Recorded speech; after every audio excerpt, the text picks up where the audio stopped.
Ladies and gentlemen, how are you doing? Happy Thursday to everybody. It is technically Wednesday night. By the time I finish this podcast, it will be Thursday. Reason being is because I have a crazy day ahead of me. What the fuck am I talking about? Yo, what up, y'all? This is the world famous BTB Behind the Baller podcast coming to you live in 8K high definition sound. I am your host, Ben Baller, not Ben Humble, also known as the Korean John Cusack, aka the Washed Lord. Guys, we are coming to you live and direct from San Francisco, aka the SFC, aka the Bay Area. I don't want to get too hype right now. You know what I'm saying? I got neighbors and shit. It's a little different over here. But yeah, man, so this is going to be the cruise episode. Cruise ships. And I know a lot of people have gone on them and a lot of people haven't, right? And it's crazy because I was talking to my business partner earlier, David Kang, and he told me he actually just recently went on cruise and he never ever wanted to go on one. So anyways, I'm going to break down the whole cruise shit, hopefully in the intro. I don't know how long it's going to take, whatever, but I want to break down everything and my experience on it. And then I'm going to talk about a couple things. And plus, you know, it's technically still 4:20 for another 20 minutes or something like that. And anyway, so check it out, y'all. I'm recording this show a little early because my kids are on spring break, as I mentioned on the last episode. And this is a crazy situation. So Kaya is sick and she had 104.5 degree temperature. Now, 103, you should start thinking about going to the ER.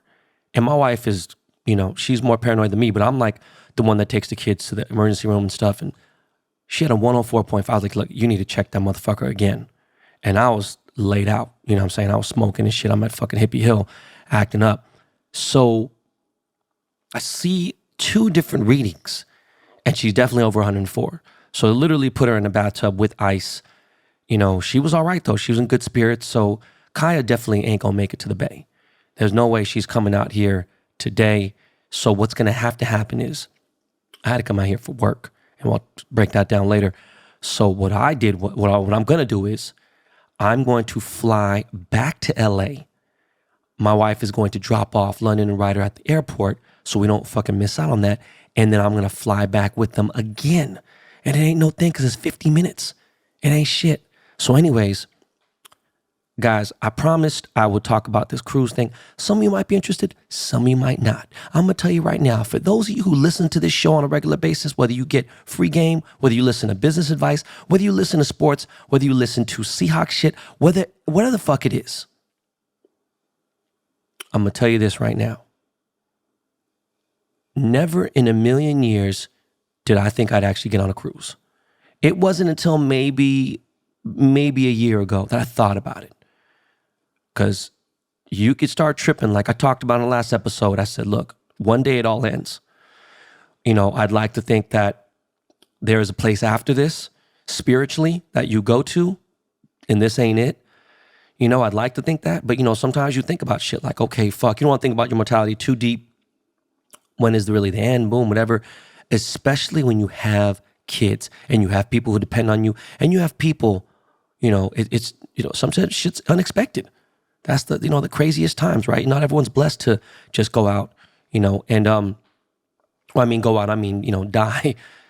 So, you know, when you think about being on a boat, I don't know about you guys, but I've never been at sea before where I'm like, you know, where you're out at sea, ain't no motherfucking going swimming. And I'm not that great of a swimmer. You know, I'm okay. I'm not even good. That's what I'm being real with you. I can, you know, but like trying to paddle, whatever. And just anything you could think of. When you're out at sea, it's a fucking crazy ass thought. It could be very serene for people. It could also be very terrifying for others, right? And I've always had this issue with the ocean since the fucking, you watched Jaws when I was a kid. Remember, I'm old. Wasn't no motherfucking Bruce the Shark or whatever. No, it's a fucking cartoon. I'm just saying, it wasn't like no Megalodon movie and shit. So let me get started. My in-laws, my father-in-law, my mother-in-law are big cruise ship, you know, people. They go on cruises probably twice a year for the last maybe fucking 20 years or something, you know, whatever. Crazy thing is, my brother-in-law, Vince, and my wife have never gone. My wife is, you know, definitely my wife loves being in the bikinis and going to the beach and stuff. My wife used to own a successful bikini line. I've mentioned that a few times here. But what's crazy is both of us kind of get seasick. She's okay because, you take little boats here and there. She's been on yachts before, gotten sick here and there, and she's done her thing. I have been on yachts that have never moved, just kind of partying on a boat, whatever. But every time I've gone on a fishing boat, and I'm talking about a small boat, not a humdinger, but like, a 6 to 8 hour fishing day boat, whatever. And I've literally puked to the point where I had nothing else to throw up, just sick since I was a little kid. I mean, just terrible. My brother was actually okay with it. My dad puking his guts out. And just ever since, I just never fuck with it. And ever since I kind of get these weird things, and I know they say Dramamine is cool and whatever, but, I didn't know any of that. So I bought some Dramamine. Had I know that there's like this little patch you could put on the back of your ear, I would have did that too. So going on and going forward, we thought about going on the Disney cruise. We wanted to wait until at least Kaya was 5, which is about now. So I think right now it'd be amazing. London's at the age where, Disney kind of is like, it's a little, Mickey Mouse is a little, not really, he loved Mickey Mouse growing up, but, London's about to be 10. So it's like, we thought about it. Some things, just didn't work out, and we still may do it. But we really just kind of said, fuck this. What are we going to do for spring break? We don't have a lot of time. We got to figure this out. We got to, we're going to go on an RV trip. Now, original plan was to drive the RV to Yellowstone Park. And we were going to stop in Vegas. We're going to stop at the Grand Canyon. We're going to stop in Salt Lake City, then go there, boom. And technically their spring break was like 13, 12 days. So it was kind of longer than than normal. And I decided to say, fuck it, I'm just going to check some cruises and boom. And I've been watching, documentaries I talked about on the show. I've had a lot of conversations with my father-in-law, my mother-in-law. They've been on so many cruises. Finally, I find Norwegian Cruise Line. And I see that they have a luxury boat. Now, look, there's Royal Caribbean, there's Carnival, and those are kind of ghetto boats. And people will be like, oh man, fuck you, I take those boats. Look, I'm just saying they're lower tier. So I don't want to offend anybody, but I'm telling you from what you can be offended because you play basketball and you think you're very good. And then you can see somebody who is really good and still don't make it to the league. And then you got someone like fucking Anthony Edwards. Okay, so don't take it. I'm just being real with you. These are facts. Princess Cruises has a couple luxury ships. There was nothing at that time that was available. And now as I'm looking, these cruise ships are booked until 2023. Now, if you want to get a nice room, those are the ones that are actually booked before the shittier rooms, which is crazy, right? And again, I know people will be like, why you got to say shitty? We don't make money like you, blah, blah. Look, man, I'm here to tell you motherfuckers, you want to get mad at me? Work harder. Because I came from as $0 and 0 cents is that day, nothing else lower than that. Being broke and not having a job and, just having ideas, I was there. So I figured it out. I'm just laying facts down on tier levels. So finally, I booked this trip and I'm like, yo, Pop, we got it. Let's go all good. I got you. I'm going to take you because I want you guys to help us take care of the kids. Come to find out, I did book a trip in 2023. All right. So I'm like, what the fuck? So I finally figure it out. I do all this research. I watch YouTube videos and everything else. And we've come across this luxury line boat called the Bliss. Okay. This is a Norwegian cruise line boat. Their upper echelon, their Rolls-Royce boat called the Bliss. And I'm like, this is it. This is fucking it. Not only was this it, they had a first class cabin, which is called the Haven. By random fucking chance, my business partner's fiance told me she used to work for Norwegian, but this is after the fact. She's told me how, just obviously the Haven is the shit and whatever. So we decide to book a 7-day cruise throughout Mexico. You dock and you get on board in San Pedro, California, right at the dock. And it was like crazy just seeing how massive this boat was. Remember, this boat is over 1,000 feet long. Okay. This fucking boat is the length of 10 football fields. Okay. Just understand the massive fucking size of this cruise ship. And so after we booked it, I see the nicest room they have available is this suite. I forgot what it was called. I think it was like the villa, 2-bedroom villa, ocean, view suite, blah, blah, blah, whatever. It was fucking amazing. Okay. I'm going to be fully transparent. After all said and done, without tip, all the other shit, just taxes and all the stuff, everything, without none of the gratuity, anything else, it was about $17,000. Okay. I don't know what that breaks down to. My math is a little fucked up, but that probably breaks down to like a little bit over, it's almost 3 G's a night. Okay. So the cheapest room in the Haven is $7,000 for the trip. 7 G's for the cheapest room. Now, let me explain something to you guys. The average stateroom on a cruise ship is about 200 square feet. It's not very big. A lot of people don't spend a lot of time in the boat. I mean, in their room, they don't spend time in the stateroom. They basically go there to sleep and that's it. Because this boat is 24/7. This boat does not sleep.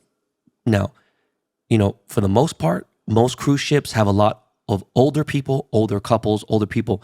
This boat, I ain't gonna lie to you, was pretty lit. I was definitely on, if we did the 50-50, I'd be on the 50% of older age than the younger. It was well-rounded. There wasn't a lot of young people like on their own, but I'm talking about like younger parents and things like that. People from all over the fucking place, from Scotland and shit like that.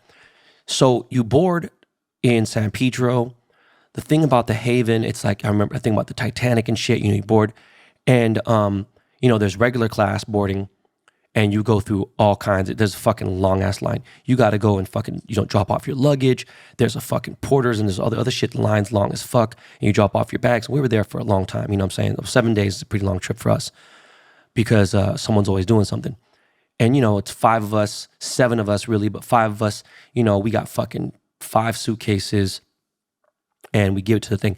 You have to be fully vaccinated, both shots, if you're over 12, unless, there's no unless. You have to be, I could be wrong, but I'm pretty sure I'm not. You have to be fully vaccinated in order to get on this boat. Then within 48 hours of boarding this boat, you need to take a negative COVID test. The crazy thing is, where the fuck did we go? Forgot, we were somewhere and it kind of made me nervous. I was like, shit, what if we get positive and you fucked up, that's a lot of money down the drain. Thank God all of us, tested fucking negative, the whole 9. We board the cruise ship. The Haven has a handler, comes and gets you from the line, takes you to the thing. You take all your pictures, you go through all your custom stuff, and then you run through, boom. Then from there, the cruise ship leaves the port at 4 p.m.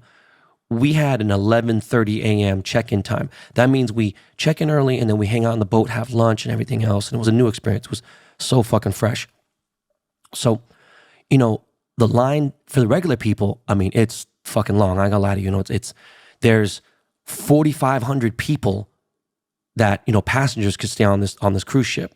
And I think because of COVID, they got it to like 80% or 75%. I forgot what it was, but it was packed. The motherfucker was packed.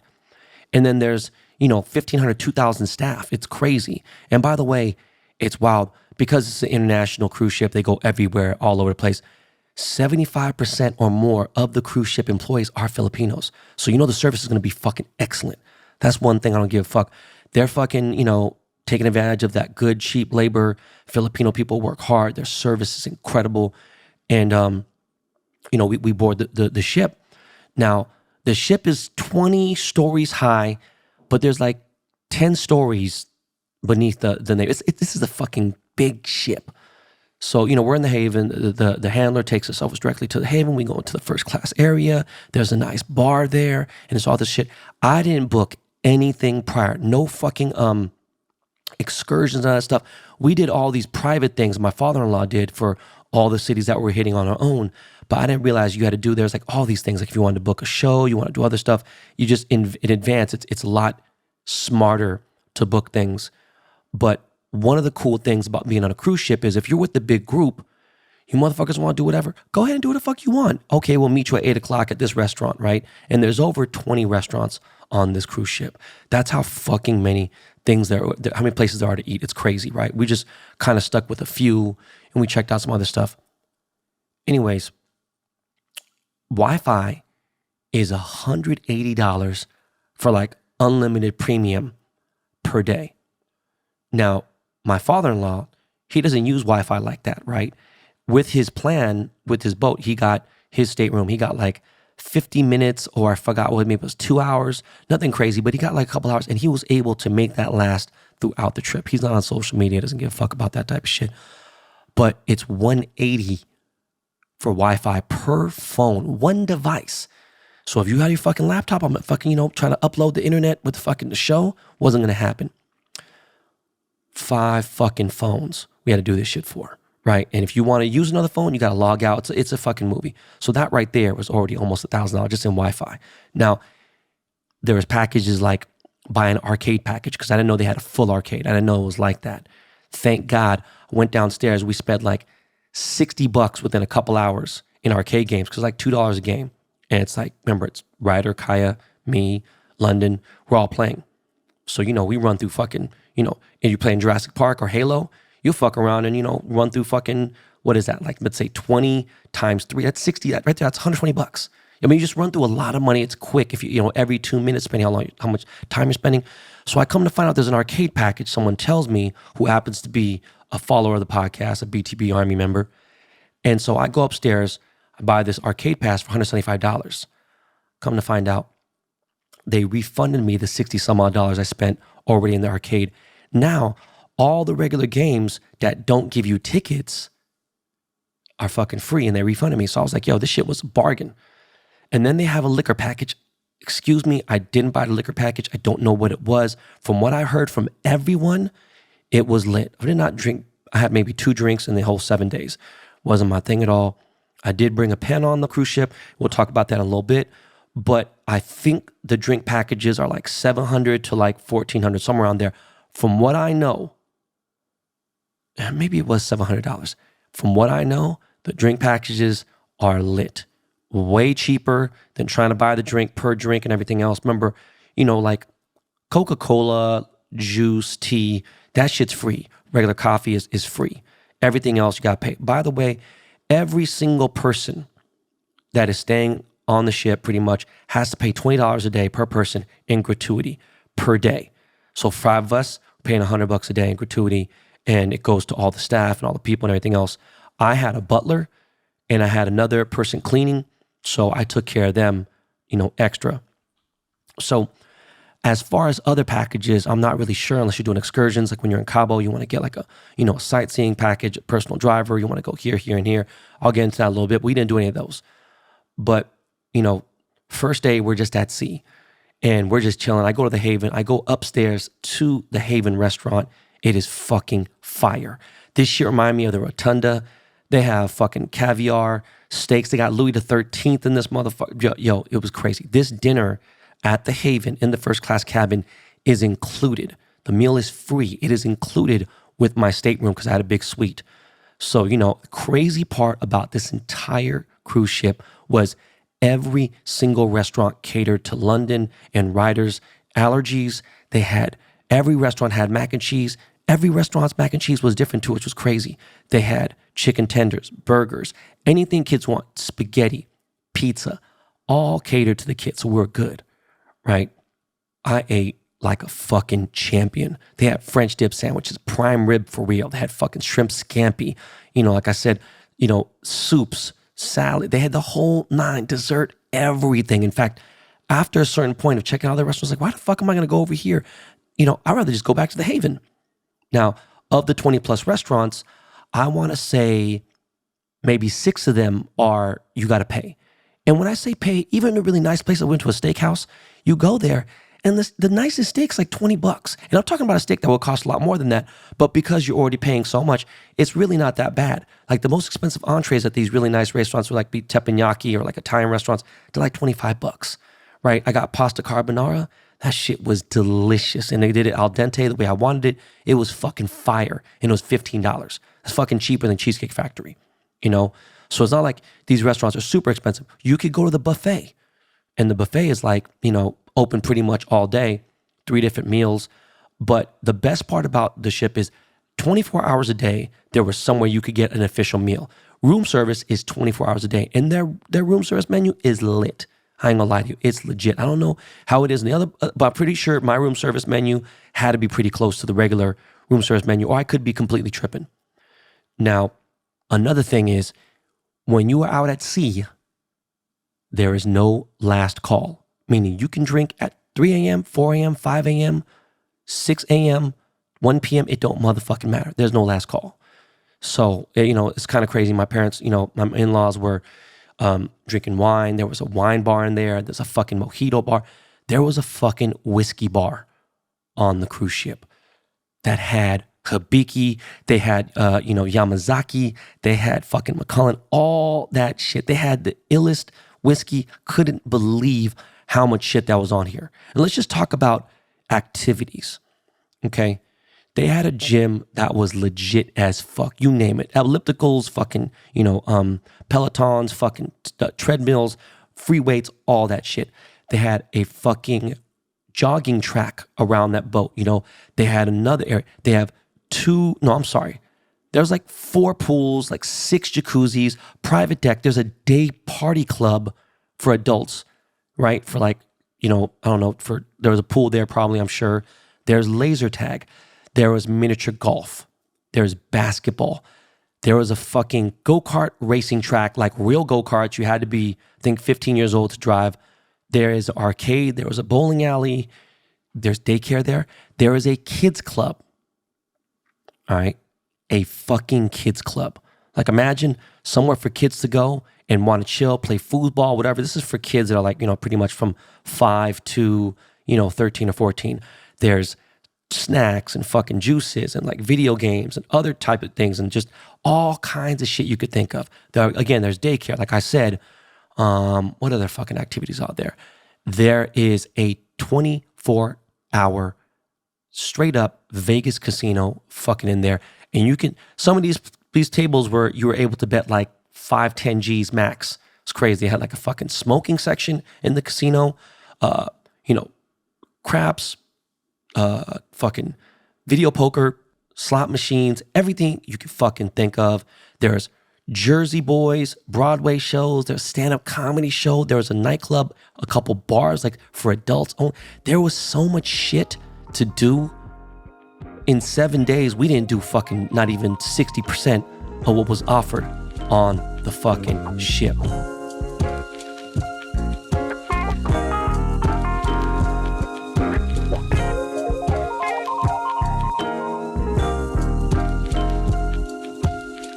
So, again, seafood is fresh. It's great. Fucking all that was lit. The bed was actually very comfortable. I started feeling sick as fuck. I took a Dramamine on the first day. So did Nick. We go to the gift shop to go buy some motion sickness bracelets. And a lady overhears us speaking. She's from the Bay Area. Sweetest, Japanese lady. She happened to be a nurse at a hospital. She had prescription motion sickness medicine. It fucking saved our lives. No cap, that shit saved our lives. She gave us 30 pills, which like, 1 pill a day, 1.5, 2 max if I'm feeling really sick. Really did the job. Forgot what the fucking pill was called, but apparently it had THC in it or something. It just straightened me out. In 45 minutes, I wasn't sick ever again on that boat. And that motherfucker was rocking. At certain points, that bitch was rocking. I ain't gonna lie to you. It's stable, but that shit was kind of crazy. It ain't like where things are falling off the bathroom toiletry table or like cups are flying. Not like that at all. But you could hear like hangers in the closet moving around. You could feel the bed rocking, boom. But the accommodations in our room were really nice. The bunk bed situation in the second bedroom, the kids loved it, but I've slept in there. I got a crick in my neck. Nicolette slept in there one night. She got a crick in her neck. That motherfucker felt like when I slept in jail. Not fucking the LA County jail. When I slept in that motherfucker, that's what it felt like. It was definitely nothing. But kids, they don't give a shit. But the first day we're out at sea and we're just chilling. I had a big ass balcony. I'm just kind of kicking it. And we decide to go swimming for a little bit. Oh my God. Forgot to mention. They had a fucking water park there. And I mean a real water park. 3 different slides. One like the big boy thing where you go into the inflatable tube and you fucking go in there. You could have 2 people at a time or adult with a kid. Then they have a little kiddie slide. And then they have the most gangster ass slide where you have to be, I think 60 or 70 pounds. You got to be at least 48 inches tall. And that motherfucker shoots down. And some people don't make it. Like a month or so ago, some lady got stuck in that bitch. I've seen people not make it. And it's crazy. You go over the ocean. It's part of it's clear. It's nuts. But the kids' pool, real nice. Surprisingly, it's like 5'7" deep. So a motherfucker can drown in there. There's lifeguards all over. There's the adult pool. There's 2 or 3 outdoor bars that I saw that were just like people were just chilling. There's jacuzzis. And remember, there's insane views of just the ocean. You're just chilling. It's just like, and there's food that they bring out. They got live entertainment. They had 2 or 3 different bands out there performing, like, playing current hits, playing old Marvin Gaye joints, playing Bob Marley, reggae. It was fucking awesome. It was really just an amazing thing. I just thought about something. The buffet is right next to the pool. The buffet wasn't great, but it wasn't bad. It definitely reminded me of like Berkeley, Clark Kerr dormitories, like cafeteria. And, maybe I'm a little spoiled. There is fucking prime rib. There was steak. There's other shit like that. But I'm just kind of like, spoiled because I eat kind of good. But yeah, the water park was fucking crazy. So on the first day, we're at sea. The next day, wake up, we're in Cabo San Lucas. This is where it gets crazy. I've never been on a tender before. Didn't know what a tender was. Every time I've been on a yacht, like I said, it stays. I didn't know what a tender was. And a tender is a small boat that would take you, if you're on a yacht, would take you from, one place maybe to another boat, another to a dock, whatever. Now, there is like a bunch of tenders that are attached to this boat. There's a big fucking boat. And some of these tenders hold 24 people. A couple of them held like 50 people. They're pretty big tenders. And the boat's too big to go to the marina. And we're right in front of, Lover's Beach, right there at the Ark. I can see Mango Deck. I can see my old hotel, the Cape, the Thompson Hotel. And, the smaller boats can go there, but this is a big fucking boat. So you get in the tender. And again, the Haven has this priority thing. You go down, boom. You can set up all the excursions, set up whatever you want, tour guides, all this stuff. We just want to go to Mango Deck, hit the office, chill out, get some food, kick it, have the kids go on, and chill out and go swimming. And it was like, not the greatest weather, but it was cool. It's like 78. So we take this tender. That takes us to the Cabo San Lucas Marina. From there, we take a water taxi to right in front of the Mango Deck, and we chilled and kicked it. I got on the jet skis. I rented a jet ski for an hour, rode Ryder in London on there. They got a little scared. We were up there just chilling. Kai got her hair braided. Nicolette got her hair braided. We're sitting there maxing, relaxing, getting tan and everything. Kicked it there probably 6 hours. I think we were in Cabo for like 8 hours max. All right. Next day, we go off, so we go on the boat, we're chilling, I'm going gambling, arcade, dinners, the whole nine. Next day, we end up in Mazatlan. We get to Mazatlan, we hired a private driver to take us around. The driver took us to a resort nearby. We paid for a day pass, and we just chilled there. Did some sightseeing of the city. This guy was really, really great. He was, he spoke great English, gave us a whole tour of Mazatlan, broke everything down to us, broke down the history. The dude who created Pacifico beer was there. Obviously, fucking El Chapo and some other, cartel people are, in Sinaloa and shit. So it was a dope experience. It was cool. And then we get back on the boat. Again, we were there for like 8 hours or something. Get back on the boat, boom. The next day, we end up in Puerto Vallarta. And from Mazatlan to Puerto Vallarta, we dock right at the dock. Like you just get out, boom. Puerto Vallarta was probably my favorite city. Even though I love Cabo so much, it was different because being in Puerto Vallarta was like, it was so developed. This is some place that, Cabo was relatively new. I've been going to Cabo since the mid 90s, but it didn't start popping, like really popping until like maybe 10, 12 years ago, less than that. And all these gigantic luxury fucking hotels didn't even start popping up till the last 5 years. Puerto Vallarta, their town is dependent on tourism. It's like been there. It's been, if you watch The Love Boat in the 70s, the TV show, they would go to Puerto Vallarta and shit. So, we went to a couple different hotels. We went sightseeing again. And then we ended up at this beach restaurant that had fucking phenomenal Mexican food, phenomenal seafood. And it was crazy because it was like the flyest part of Puerto Vallarta, and it was Boys Town. Well, I'm sorry, it was LBGTQ town. It was all gay, but it was mostly like gay dudes hanging around wearing like village people outfits and shit. And it was a trip. But the craziest part about this whole shit was I ran into Maurice Cheeks. Now, if you newer guys know, Maurice Cheeks, was assistant coach for OKC. I forgot where he is now, but he was assistant coach OKC when Kevin Durant, Russell Westbrook, and James Harden were all on the same team. Maurice Cheeks was a legendary basketball player. So, it was wild seeing him. He went on the skydiving thing where you go in that it's not skydiving. What the fuck is it? When you have like the fucking kite and they fucking throw you up in the air. Shit was nuts. I couldn't believe he did it. And it was a trip because I found out he was actually on my cruise, which was crazy. But yeah, again, shopping, chilling. One of the craziest things about Mexico, and I'm sure most people do know, depending on what part of Mexico you're in, when you go to Cabo, they have all these pharmacies everywhere. You go to the pharmacy, you could buy Viagra, you could buy Retin-A, which is, for skin. You could buy little random things you can't just get over the counter in America, right? In LA or whatever. But when you go to like Tulum, you can actually get Xanax over the counter there, right? And it's fucking cheap as shit. And it's real Xanax, by the way, guys. It's not, I've actually tried this shit because I get anxiety when I go on long flights and stuff.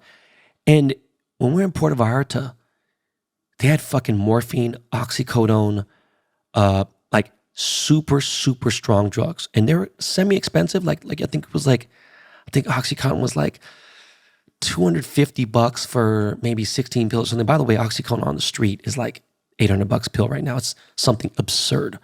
And reason why I fucking know about this stupid ass shit, because that shit killed my boy DJ AM and my other best friend. It's just unfortunate situation. But yeah, man, the pharmacies are a trip. They saw all kinds of crazy shit at these places. And, shopping is cheap. It was a trip seeing Seahawks stuff in Mazatlan. I had to pick up that stuff for me and my boy Quandre. But yeah, man, after we left Puerto Vallarta, we spent 2 days at sea going back to LA. And I ain't gonna lie to you, when everything was all said and done, I want to stay on that motherfucker.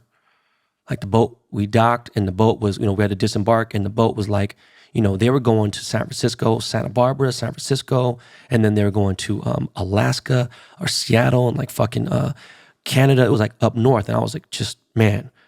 But it was definitely an experience. I want to try out this Princess Cruises luxury liner that they got, but there is some I guess newer, slightly nicer boat, but smaller on Norwegian called the Prima. But from what I'm used to now, I'm only doing the Bliss, or I'm doing the Prima. I'm ready to check some other stuff out. This new Discovery Princess Cruises thing was really nice, but they didn't have the water park, and I really need to be on a kid-friendly boat. That was what attracted me to this boat so much. And the service, our butler is this guy named Jefferson Suarez, Filipino dude, one of the nicest, greatest service people I've ever dealt with in all of my entire life. He was fucking incredible. Everyone on the boat was A1.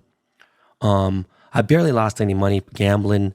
Trying to think of what else. It was just such a fucking great experience. I can't wait to do it again.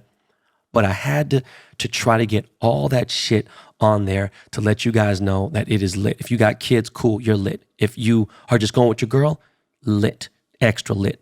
You know what I'm saying? You guys want to have sex in the motherfucking room and look at the ocean and shit. We had if you saw the bathtub was looking over the ocean, it was really nice, man. The shower had way better pressure than I ever thought. I do know if you go in groups, so if you have like a big bachelorette party or bachelor party or something, you want to go in there, if you get a group of more that are going to be in more than 5 rooms, you get a pretty big discount. And I don't know, man. That was it. You seen all the shit that I did. Look, I had a great fucking time. It's time to get into some commercials right now. I just want to let you guys know the fucking cruise I'm a big fan. And I was not a fan for many years. I regret not going all these times. And I'm going to try to see, maybe I fly to Miami and do a cruise in the Caribbean. I don't know. But right about now, we got to pay some bills. So, Miles, you already know the deal. Got that Lakey Lake. We'll be right back, y'all.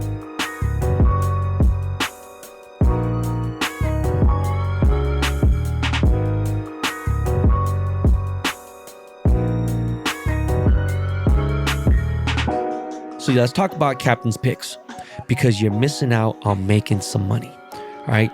It is such an exciting time of the year to bet and wager on sports right now. This is no cap. I'm being serious with you guys right now.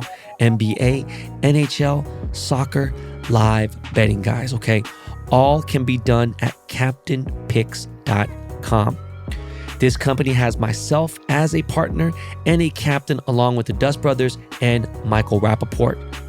So you know how we get down on the podcast every damn day in these streets. We've even brought in new captains to man new sports and live betting bonanzas. We view this as investing over gambling. Nobody has lower rates in the betting game. Nobody. We are about to revolutionize how betting picks are done, made, sold, everything across the board.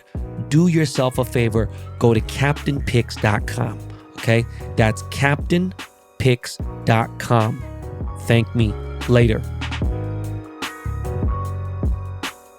Yo, so once again now, it is not 420 anymore, but it was 420. Like I said, I got a crazy day ahead of me, but it's going to be just laughs and chills.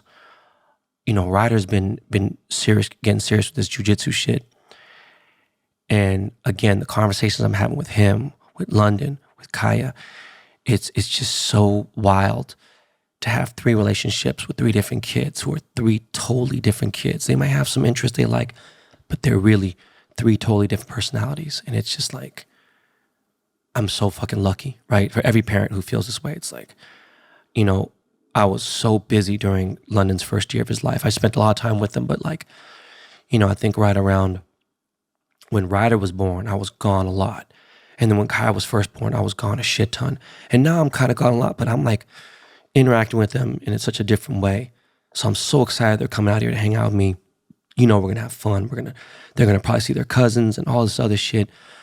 But yeah, man, this is where I get to talk about everything but that cruise, right? So it's crazy. When I was on the cruise, Cuddy hit me up like a bunch of times. For those of you who don't understand, like, I don't really talk about people that I don't converse with or communicate with that much.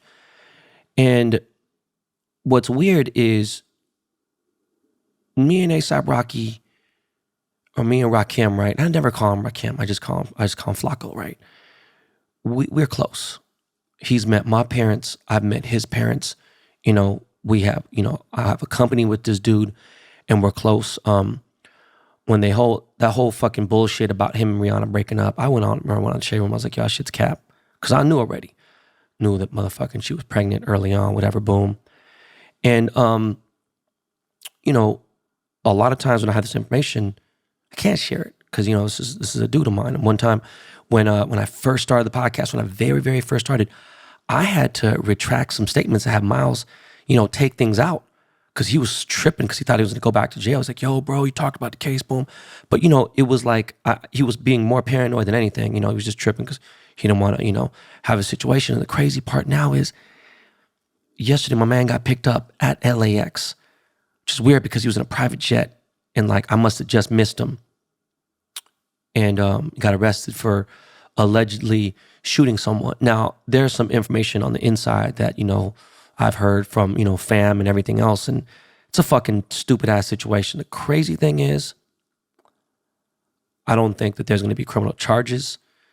This is just a weird situation. I don't fucking know. It's just a lot of, oh man, it is a crazy situation. What I don't like is, you know, if there was like a rock star, like, I don't know, fucking Adam Levine. I'm trying to think of someone else. Adam's kind of soft, man. No offense to Adam. You know, he's just super Palisades, Brentwood. Trying to think of like another. I mean, it feels like System of a Down. And one of them dudes, not the Armenian dude, but someone else was in the room, and there were some issues. They're not fucking bringing 17 cops in there trying to break down the fucking door of his fucking house, using a batarang to get in. Remember, I've been to this house. I remember the day he bought it. I remember, you know, all the upgrades and everything. I've been there recently. You know, things have changed in his crew here and there. There's Og now, not as much A$AP, but the A$AP is still family. I just don't like the way the police did that shit, right? It just sounds some like, I never talk about racism, but I just felt like, why? Like, this motherfucker's not a thug. He ain't like, you know what I'm saying? Like, he's pretty Flacco. Just the way that they entered the home. I've had this situation happen to me. I've had a search warrant come, you know, and people come to my house and it was some stupid shit. Then it was just like, what a fucking mess. You could have fucked up my art. You could have fucked a bunch of expensive shit. I got to go sue the fucking LAPD now. It was just fucking cornball shit. Now, there are some serious allegations that are going on, and it just kind of bums me out. But the point of this is, I support my dude. I know the inside shit is just people, and people take sides, whatever. I can't take sides of other cat, right? And I know, dude, enough. It's just, you go with, again, I don't believe, people lie. Numbers lie. People look at stats. Stats lie. Patterns don't lie. Okay? Now, I motherfucking trust a pattern. And I'm the most erratic, disoriented, fucking, the motherfucking craziest person in the world. But there's things that people can pin on me, right? I do have behavioral patterns. Anyways, and we're going to talk about that. We're going to continue. Anyways, Cuddy hit me a few times about some car advice. And it's crazy because Cuddy's about to get into the exotic car game now, which has never been his thing. It's just so funny talking to Cud. And he made this statement about not, wanting to, he wanted to let the public know he's not fucking with Ye like that. He has to put that out there because he really wants people to understand how much, do you know what I mean? How serious he is. And some people like a lot of Ye dick riders like, yo man, that's fucking whack, blah, blah, whatever. Look, you guys who are fucking wishing these guys would be cool are the same dudes who would cut your best friend off for way less than what Ye has done on some weirdo shit. I don't give a fuck. I already told you guys Kanye needs help and he's mentally not stable.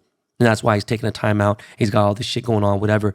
And when he goes back to making good music again, he's had some shits here and there, whatever. Boom, it's like, yo, you don't need to go to Jack Harlow. I think Jack Harlow's dope. You don't need to go to these young cats. Bro, you are the man. You don't need to go do this. Then do some other shit. Like he had good music, but he never started an Aftermath. He never had a 50 Cent, Eminem, a fucking Kendrick, even Game. And that's not to take Game lightly because Game was a beast. But Cuddy ain't fucking with dude. I don't understand why there's such a big argument about him. People are tripping. It's like, yo, dude is in a different place. He's happy as fuck. I talk to Cuddy almost every other day. He's in a good fucking place. But my prayers go out to ASAP, man. He made bail. He's chilling. It's just what a fucking nightmare. It's always some little shit that's always popping off in his life. And it just, what a fucking nightmare. And it's crazy because both those two motherfuckers are smoking ass motherfuckers that I know they smoke. They asses off. And yesterday, which is technically kind of like I'm still on the same day, was 420. And Hippie Hill, after a 2-year leave, happened at Hippie Hill, Golden Gate Park. And in remembrance of Robin Williams, Bob Saget, anyone lost from that time, but Robin Williams was a very big part of San Francisco.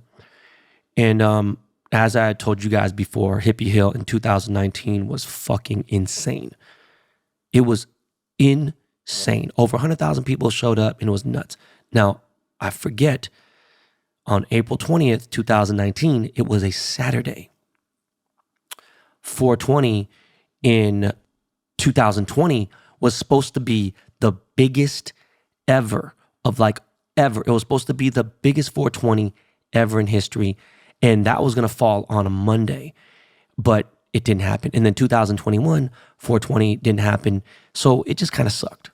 Leap year fucked it up, split on Sunday. But because it was on a Saturday, April 20th, 2019, it was a zoo. It was insane. But this one was a huge success.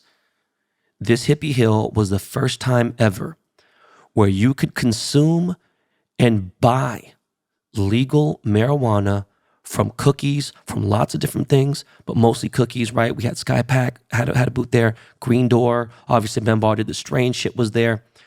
And vendors for the first time legally were set up at Golden Gate Park, and you could buy weed, smoke weed, all that shit. It was fucking amazing. And the crazy part was, I saw the list of people who were, gonna perform, gonna host, do this. I didn't think there was gonna be like real, for real, like celebrity appearance performances. It was just like it was a different thing. I wasn't really like, no, come on, man. They're gonna show up and, maybe say some shit on the microphone. I don't think they're gonna do a song, but it was incredible. Shout out to Burner, obviously all the Cookies fam, Parker, everyone. Shout out to Alex Aquino, who doesn't get enough props and has been the man really back in his city, really vibing for San Francisco. Like San Francisco's way smaller than LA and SoCal and that whole shit. But this dude, Alex Aquino, has been holding it down, not just for Filipinos, but for hip hop, Bay Area shit.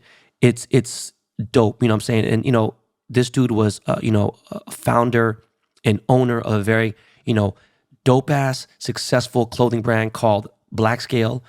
Shout out to my boy Mega. And in fact, it was crazy because they did one of the first collaborations with A$AP Rocky. And this dude has been at the forefront of all kinds of shit. Alex Aquino is the main guy who put on Hippie Hill. My partner Dave and other people have put sponsor money behind it. This is obviously a huge Cookies fam event. It was dope to see my logo on the banner. And, oh, Jesus Christ. So I get there around 2:30-ish, so we're just less than 2 hours away from 4:20 p.m. And it was fucking lit. It was probably maybe 50, 60,000 people in there. People are still coming in. By the time we got to 4:20, there's probably about 85, 90,000 people there. And RBL Posse performed. And not only did that fuck me up because I'm such a fucking huge fan of that first album, A Lesson to Be Learned, and that whole vibe, and me going to college here and going to Albany High and shit, but me never forgetting the day I bought that CD. And I still have that CD somewhere in my CD collection. And I'm talking to Mr. C. And is it Black C or Mr. C? I forgot which one passed away, but I'm talking to Mr. C. And two of the members have passed away. And it was crazy. He told me it was the 30th anniversary for RBL Posse, A Lesson to Be Learned. Don't give me no Bama Weed. This is fucking insane. 1992. Never forget. I went to Stonestown Galleria. There was a Tower Records there, and I bought that Lesson to Be Learned In a Minute Records with the In a Minute print on there. And this is he told me, he goes, yo, I pressed up 6,000 copies. That's it. That's a rare thing, And it was crazy because, they performed Don't Give Me No Bama Weed, and it was dope. And he was he knew who I was, and it was just a legendary moment. Just a lot of Bay dudes in the house. Richie Rich pulled up. Richie Rich, obviously, fucking Oakland legend from fucking 415. And Too Short was there, brought the fucking house down. Performed Blow the Whistle. Burner came in and performed for 420. Obviously, it was a big deal. I never really listened to Burner's music, but he's got an audience, he's got a vibe. People really fuck with him. He's got a huge movement. And Burner, believe it or not, for those of you who don't know, Burner is going to be soon to be a billionaire. It's fucking wild. Straight off cannabis, and he's battling cancer right now, and he's newly married, and I wish the best for dude. He's always been nothing but amazingly kind to me. And it was a great event. Shout out to my partner Dave, missing my other partner Joel. Fucking Joel had no idea Joel was gonna be in Cancun celebrating. I missed you, bro. There was some new people I met that actually been there forever. Burner's right-hand man, Stingy, who pulled out this crazy-ass cookies smoker where it fills up about 8 grams, 7 grams, and when I say smoke, ain't no 4-foot, 6-foot bong can put the smoke this motherfucking thing puts out. It was made by a plumber. It's fucking insane. Got to see my boy Brian Wilson, by the way. Brian Wilson I have known for almost 30 fucking years. Since Loonies did I Got 5 on it, since This Is How We Do It, Montel Jordan, I have known this man for a long time.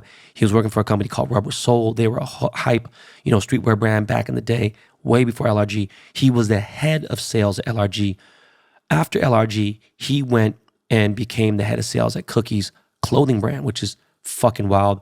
Shout out to my boy Nick Diamond. Nick was in the house, man. It's just weird because Nick needs to represent Sucker Free so much more because Nick Jershey is a true born and bred SFC. He is a real San Francisco OG. So strange that he just kind of around 2012, 2013, he's fuck this. He just fully became LA. It's wild. But anybody who calls Nick Nicky, I already know you don't know Nick. You know what I'm saying? That's Nick Diamond, bro. It ain't no Nicky. Nicky was because he couldn't get his IG name, and that's kind of like the IG shit. So if people call someone Nicky, I already know you new school and you ain't no fucking OG. But shout out again to Burner. Shout out to Stingy. Shout out to, my boy Kenny Powers is in the house. Oh shit, my dog Mike Tyson pulled up. Mike Tyson pulled up smoking a fucking crazy doobie. Insane doobie. We got to talk. it's weird, man. He has this co-host that has been on like, I think season 2 or a couple seasons. Dude had an attitude like he was like the fucking biggest thing since sliced bread. I think he's a boxer. I forgot, but like, yo, bro, like, dog, man, people kill me out here. Like, there's a lot of people who don't know who I am. That's cool, but like, dog, it's one thing to have an attitude, you proud because maybe you're a pro boxer, you did something, whatever, but bro, dog, chill the fuck out. We ain't gonna sit here and try to battle resumes, battle accolades, man. You're gonna lose, first of all. But like, weirdo shit, because you sitting with Mike, like, dog, that's my boy. Like, came up to me, riffing this bullshit. But Jeffrey Ross opened up the show, started roasting people. And Jeffrey Ross is OG as it fucking gets when it comes to comedy. Talked about Bob Saget for a long time. I know Jeffrey's real close with my boy John Mayer. And he was up there actually roasting people, just freestyle, and was killing. It was fucking, had me dying. So it was a super dope event. It was probably the best 420 I've been to. I think 2019 is probably slightly better, but because there was food vendors this time, there was bathrooms, there was so much more shit going on. You could buy shit. It kind of made it more businessy. And that's just the way things are, But I had a great time. I got to give a shout out again to Alex Kino and David King. 420 was a good fucking time. I just, man, definitely just, it brought back memories of when I was in college, going on Hate Street and all that stuff. Just brought back different vibes. I always get emotional when I'm here in the fucking Bay. It's fucking weird. I want to say something real quick before we get into this sports shit. I was talking about Tokyo Vice and Ansel, as I pronounce his name, Ansel or Ansel Elgort. Again, I wasn't condoning this man allegedly talking to a 17-year-old who he allegedly had a relationship, whatever. And it wasn't like he fucked his chick one time, raped or whatever. Allegedly it was consensual and this girl's tripping, whatever. I'm not ever condoning anyone at 17 or whatever. Even though in the state of New York, I think that's like the age of consent or whatever. I'm not saying none of that. All I'm saying is there's 17-year-olds out there who act 11. Then there's 17-year-old girls out there who are like Kaya Gerber. I met Kaya at 16. And I was like, Kaya was already flying to Paris by herself, going to runways and doing all this stuff. I'm like, God damn, she's growing at 17. Meanwhile, my nieces are the same age and they're totally sheltered and everything, but they've been living on their own in New York City. In a matter of 2 years, they've changed completely. What I'm trying to say is having a 20-year difference of a girl who's barely legal, that shit don't sit right with me compared to a dude who's, 5 years older. It's like weirdo shit, right? People be like, oh man, when people used to get mad when a college dude would date a high school girl, and it's like, motherfucker, they're still fucking in their teens, whatever. I know that case was different. All I'm saying is I wasn't condoning the alleged actions. I'm just saying one situation was worse than the other. I think some people can figure it out because I'm talking about a specific person. That is fucking weird to me. But to sports, it's crazy because I know fucking Miles is mad about this shit. About 3 weeks ago, the first person I called was Miles. I said, yo, Miles, spoke to Debo Samuel's camp. Debo's going to request a trade, dog. So he ain't coming on BTB anymore. He's going to come on probably later, maybe before the season, on the season, but it's going to be some hell. And throughout that whole last 2.5, 3 weeks, you see he's been getting death threats, all kinds of shit going on. He ain't tripping. But I knew what was going on. I told Miles, and Miles like, fuck. And a lot of Niners fans obviously follow me. And they hate me and shit. But like, I knew about this shit a long time ago. I could have been a hater and put it out there. Boom. I was told by my agency to keep it chill. Don't talk about it. But it's fucking crazy because he is literally, if he ain't the best, he's got to be the second best player on the fucking team. And the only person I'll put ahead of him is maybe Fred Warner or fucking George Kittle. You know what I'm saying? And it's a big fuck. This is a fucker. This is a motherfucker right here. And there's some hot takes out there. It's like, if you could draft someone as good as him or as good as DK, then there are other people you can draft. That's cool. But this is an established guy who's proved that he's multi-purpose and he's dope, but it was just a weird thing. Now, going on to the NBA playoffs, I have been lacking. And when I say I've been lacking, I have been so busy with other shit. I've been watching games, but I haven't got able to tweet about it and be in the live action and listening to Swagoo and Perks podcast. It got me like, damn, man, I'm missing some shit. But I did get to watch that fucking first Boston Brooklyn game. And I already thought, like, yo, 2 seed with the 7 seed. And realistically, Brooklyn shouldn't be a 7 seed because Kyrie is playing his ass off. And I have to apologize. Now, my only issue with dude was the weirdo things about the round earth and other stuff there was other shit that he dated a chick that I know and other stuff. But the vaccination part was a big deal. And just the way he just is it's just weird dude. But as far as a basketball player, I have to come clean. I said dude was good. He ain't good. That motherfucker's spectacular. He is something else. I really was like, nah, dog, y'all putting too much on it. Boom. For someone who hasn't got to play as much as he has, this motherfucker is out there balling. Now, I know Boston leads, Brooklyn 2-0. I don't think that's the end of it. I don't think there's going to be no... So I don't know. I think it goes at least 6 or 7 at the least. But there's been some motherfucking battles. The game tonight wasn't really anything fantastic, I think, on Brooklyn's end. KD definitely, I got to catch the end of it. But, going through this real quick, Phoenix, Pelicans, I think obviously, and right now it's crazy because you see that they're tied. I think Phoenix pulls it out. I ain't tripping. And I wouldn't be mad, but Pelicans ain't going to do it. Now, Dallas and Utah, that's a toss-up. I have no idea. I feel like both these teams are equal.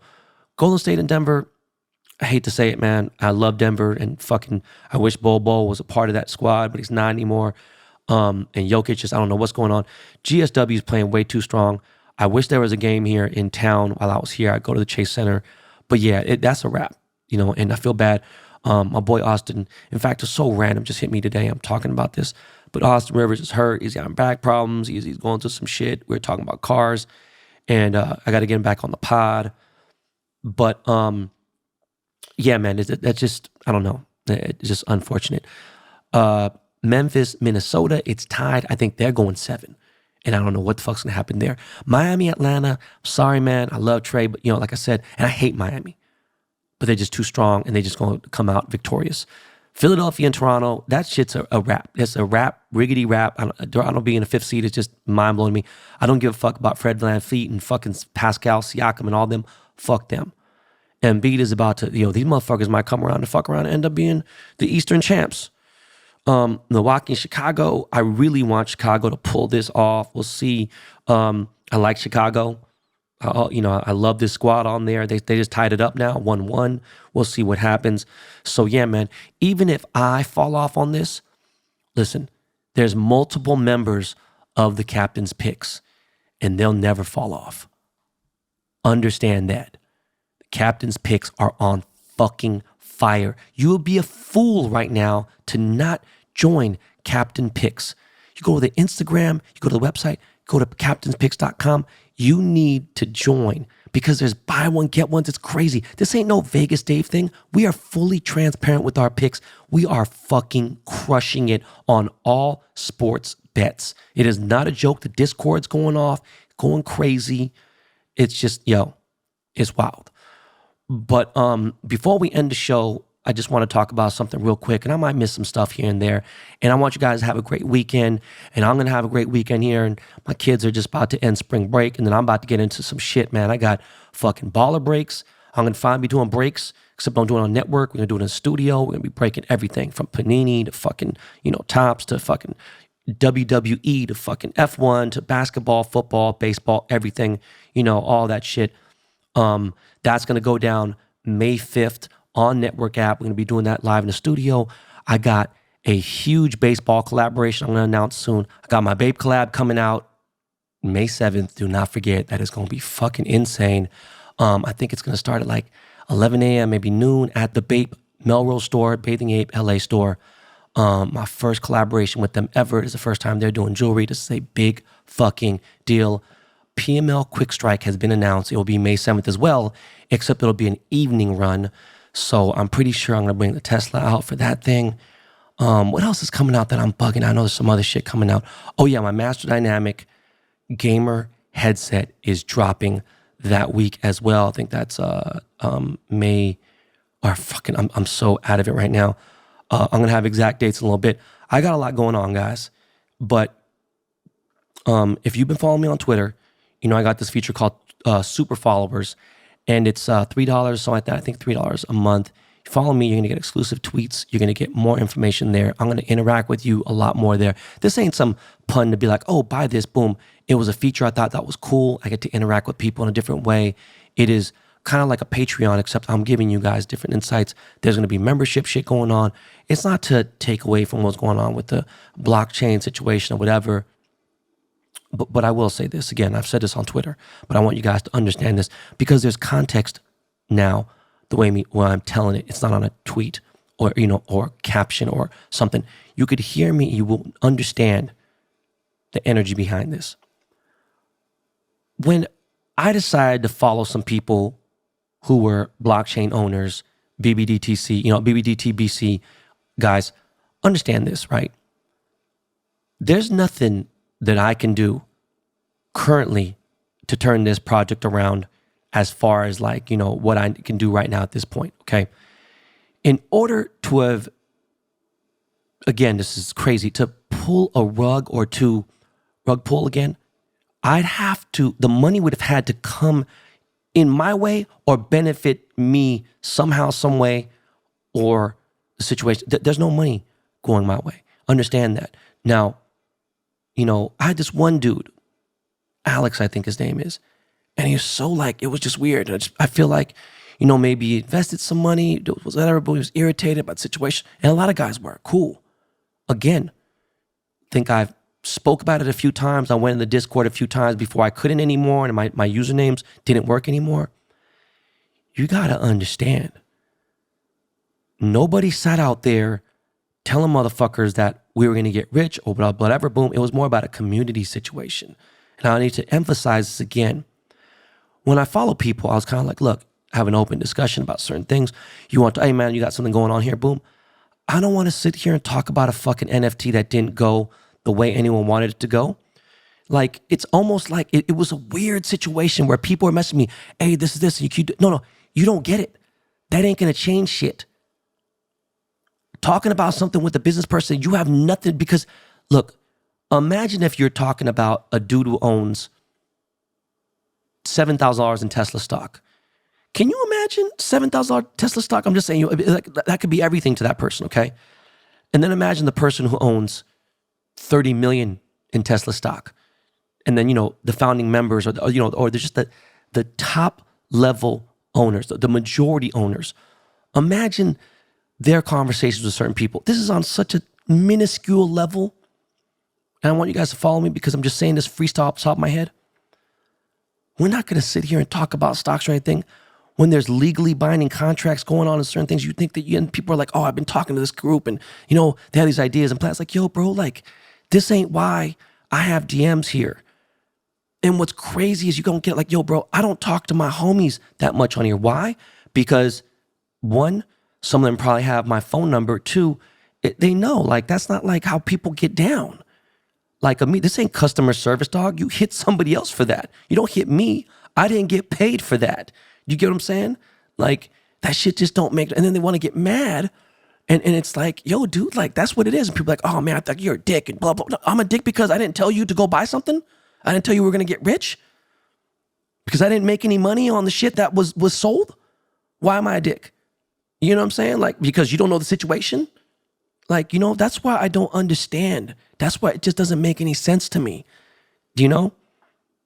But anyways, I'm just letting you guys know I get an enormous amount of DMs on a daily basis from people I don't follow. Okay? People I don't follow back, people I don't follow. Random people DM me all the time who don't even follow me. Weird as fuck. Okay? I get a cool amount of DMs from homies. It's the same people on Instagram or Twitter of people I do follow. None of them. You know fucking my homies? You know how many of my employees? I think almost every single one of my employees at IF & Co. bought a blockchain. Not one single person's hit me up about it. Not one. I think once actually one of my guys yo man, when are we going to get this shit turned around? And I told him the situation. It's oh fuck it, fuck them. And so we may not have the situation. Look, again, I don't get how people will get themselves in a situation, whatever, boom. And I think you believe in it, that's great. I've talked to a few people who own the most blockchains and have the highest money invested, and I would love to take this project over. I already said that already. We don't need, and if you don't follow me and you don't follow the podcast, you don't listen to this part and whatever, boom, it's all good. Some of the people saying the dumbest shit in the world. Could you imagine if I told some motherfucker who's married with his kids, be like, yo, dog, by the way, I'm your father. What are you talking about? How am I your father? It's as simple and stupid as fuck as what these people think I have the power to do with this NFT. And I'm being completely fucking serious right now. I got people who hit me up about shit like, yo, we could do that. Like, yo, bro, that's great, dog. Why would I want to talk to you about it? Like, yeah, that's fucked up, man. I put, dog, no, bro. There was never no invitation, bro, because you're frustrated, whatever, and you get this chance. Like, dog, I'm sorry. I already told you guys I would take the blame. It ain't on me. I apologize when shit's on me. I come clean. I don't have no track record of lying. I don't have no track record of fucking people over. I don't have no track record of scamming anyone. That's not me. I didn't get that far. I'm not fucking 27 trying to get rich quick. I'm not 30. Motherfucker, I'm almost 50. I've been established. I've been here. So please, you want to say happy Easter? You want to say fucking something, whatever, boom. Hey, man, I got a question about this, boom. Oh, hey, I saw that car was this, boom, cool. I'm going to sit here and talk about, you and your wife are going through a divorce or fucking, what I'm saying? Like, how come your penis don't get hard when you looked at turtles? I don't know. But that's it for the show, guys. I want you guys to have a great weekend. Again, I appreciate every single person here. I told you our listenership is up. We got video coming soon. We got a lot of good things coming, and I want to reward you guys. I really appreciate everybody on this platform. Please do not forget to tell a friend about the Behind the Baller podcast. Please subscribe wherever you're listening to, whether it be on fucking Amazon, be on fucking Google, Spotify, Apple. It's all love. I really appreciate you guys. Thank you so much. And we do have some interviews I got to get on. I talked to Nick Diamond today. I don't know how the fuck he hasn't been on the show. There's some other things. I do have a big guest coming on soon. Like I said, we are approaching 3 years, not that far from now, but right about now, my man, who will also be on the show soon, Lakey Lake, who makes the original music for this podcast, is going to send us home. I will see you guys on Monday for the weekend wrap up. I love you guys. Peace.